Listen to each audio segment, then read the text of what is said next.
everyone, and welcome back. I am here to give you the top 3 reasons why EVs are not selling. Let's jump right into it. So, the first reason that EVs or electric vehicles are not selling is due to the price.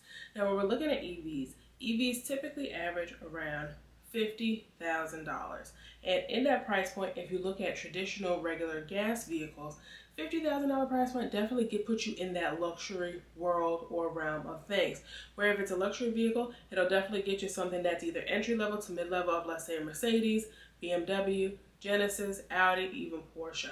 Whereas when you look at vehicles that are non-luxury vehicles, you could definitely be able to splurge and add on for a variety of options. These add-on options typically are like leather seats, navigation, perhaps a sunroof, moonroof, particular like aesthetics, if there's wheels, rims, or let's say horsepower, definitely get you into that $50,000 price range. But in an EV, it's not necessarily the case. And for that reason, a lot of folks or a lot of consumers don't necessarily feel that the $50,000 price tag, again, this is the average. Some may be a touch more, some may be a touch less, but the average may not necessarily feel it's worth it. In that particular sense of things, if you currently have a luxury vehicle and or you own a vehicle in and around that $50,000 or even $60,000 price point, would you want to consider perhaps leaving that luxury vehicle to perhaps go with a quote-unquote non-luxury or EV option? It is definitely a trade-off. Now, with that being said, if you currently have a vehicle and the vehicle is a non-luxury vehicle, do you feel that you would want to move forward to pay a premium product or pay a premium price for an EV?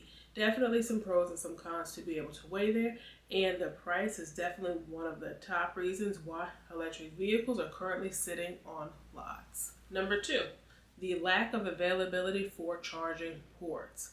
Now, since there's been a big push for climate control and being able to push out more EVs, there have definitely been an increase in charging ports. I have seen this myself in the area where I live. I've also seen this as I travel. I am seeing more and more charging ports or charging stations available for consumers of EVs.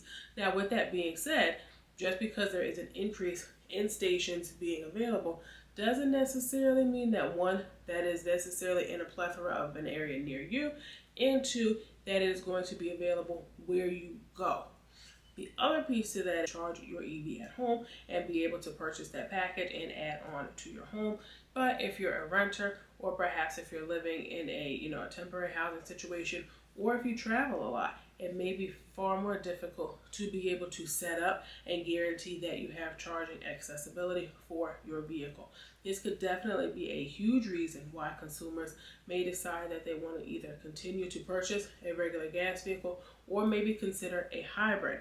But for the EV realm of things, it may be a no. And the third reason is there is the potential for many technology errors. Now, as an owner of a newer vehicle, of course, I have had my fair share of first models, and they all have had several quirks about them, including a variety of tech issues.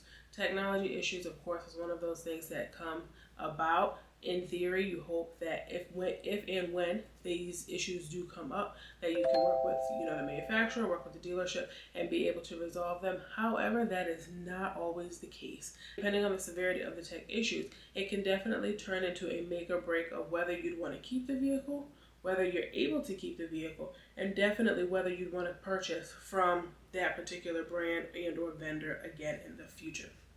Now, with tech issues as it pertains to EV, the top 2 most common issues are 1, problems with the charging port, and 2, problems and issues with the retaining battery. So, with the charging port, the issue seems to be where folks tend to go to plug in to charge. They come back the next day and they're saying, hey, it's saying that it's charged, but I haven't gone, the estimated distance that the vehicle said it would have, but now currently the vehicle is dead. And in that situation, it kind of pulls into this whole OODA loop of, is it the actual plug-in part? Is it the charger? Is it the battery, not retaining battery? Is there some other quirky malfunction going on, right? Was it perhaps the charger that you use, or the charging station? Is there a malfunction or something going on with that particular entity too? So there's a lot of different things that can kind of, come into play when issues occur. The overarching issue, if you will, is it takes a lot of trial and error to be able to ascertain where the problems originated, and also how to fix and or move forward from there. The problem with that is those things usually take time. And again, this is of course if it can even be fixed, depending on the issue. I myself, like I said, have personally experienced some issues or some tech issues that have come up where there seemed to be, no fix for it. And instead of the brand coming out and saying that, they just said, hey, we're working on it. But how long are you going to give them to work on it too? 2, issues with the battery, being able to retain life, if you will. So just like batteries, here we have cameras that have batteries, we have a variety of other things that have batteries, and of course, i.e. like a traditional rechargeable battery. You will find after a period of time, the battery will charge. It will charge. But that 100%, where even though it says 100%, 2 years, 3 years, 4 years down the line, isn't necessarily quote unquote the same 100% when you actually originally purchased the vehicle. Therefore, the longevity and the time that you have to be able to drive, or maybe perhaps the distance that you will actually be able to go on that same battery, will not be as far. Now, this is a biggie, especially if, one, you travel frequently. So let's say if your work requires you to travel frequently, requires you to go to different locations. In that narrative, you may not necessarily be able to line it up to where you can get a charging port or can get to a particular area within a time range to be able to guarantee you have accessibility for what you need. 2, if you're caring for another individual. That could be another reason where the other individual may live in a rural area or may not live within the appropriate distance within, the charging port to be able to get, again, where you need to go. And 3, that would be natural disasters. Now, of course, in the most recent of what we have seen that impacted folks greatly, or probably the greatest, would be the hurricanes. Now, with the hurricanes and what we've seen more specifically in the southeast, hurricanes and or floods, we've also seen in the west coast as well. There, a lot of people abandon the vehicle.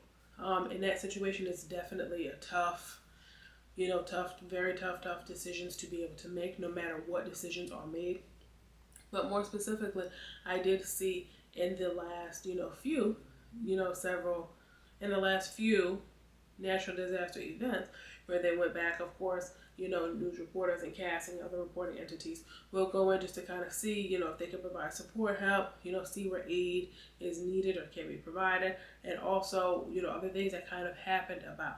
And number one, top issue was, hey, we can take this EV if we decide that we're going to drive to, a family member or another destination. Sure, this is the EV. We can take the EV, but, due to the natural disasters, electricity and other connectivity, resources weren't necessarily guaranteed to be available down the line. So if you knew the vehicle could only take you, let's say 200 miles based on what the charging, had listed, and okay, maybe let's say your distance is 150 miles, maybe you want to, consider taking it and then hopefully catch a charging port later on down the road.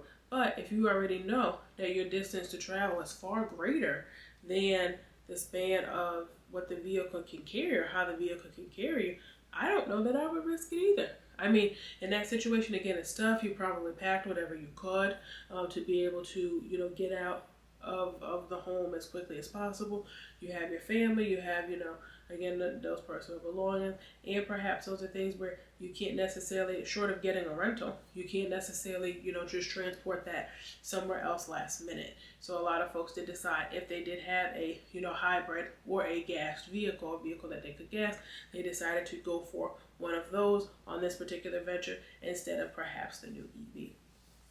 Now, the last piece with the battery and the battery charging port would be, again, with the tech issue and malfunctions. Now, I did see a recent case where the long and short of it was the gentleman purchased an EV, and with the EV, had it within a year's time or so, it seemed to be that the battery was not holding the appropriate charge. And with it not holding the appropriate charge, through a variety of assessments, working with the dealership to be able to check to see what the levels were supposed to be and what was actually occurring. It did come back that there was actually a malfunction with the battery and perhaps the battery needed to be replaced. Now, this particular one, I believe, was to be for the Hyundai Ioniq. And this particular, vehicle, of course, was, when this happened, new on the scene. So this is, again, one of those issues where I mentioned, as, these hiccups kind of happen, you may be one of the first, 100 people or 25 people even to experience certain issues. And with that being said, it may be more difficult for the brand to be able to ascertain whether it's something that happened to happen with you or if it's something that's more of a widespread issue. Nevertheless, in this particular instance, the gentleman ended up, working with his insurance to say, hey, he put in a claim, and basically they came back and said, it's a newer vehicle, so we don't want to total the vehicle, so you need to get the battery replaced. And in getting the numbers and the quotes to be able to get the battery replaced, it came about that the cost of the battery was something very similar to that of the cost of the vehicle. And for that reason, it did end up being totaled. Now, in a general consensus of things, why? Especially for newer vehicles, typically if it is a part, no matter what the part is, usually you can hopefully get the parts replaced and be able to move forward. But in the world of EV, that may not necessarily be the case. Definitely let me know in the comments if you have an EV, if you have had any serious tech issues that resulted either in you having to get the vehicle totaled or request working with the insurance to have the vehicle totaled, or other tech issues where perhaps the vehicle was then inoperable. Definitely interested to hear your thoughts on this, and if you decide to purchase an EV in the future. As expected, based on the climate change, it is expected that between now and 2032, 2/3 of every vehicle sale purchases will be that of an EV. But to be honest with you, I don't know that I would say in the next 8 to 10 years that a lot of these issues will actually be fixed or rectified. Definitely let me know your thoughts in the comments here, and if you found this video helpful. As always, don't forget to like, share, subscribe, comment down below. Let me know if you found this video helpful, and I will see you guys on the next one. Bye!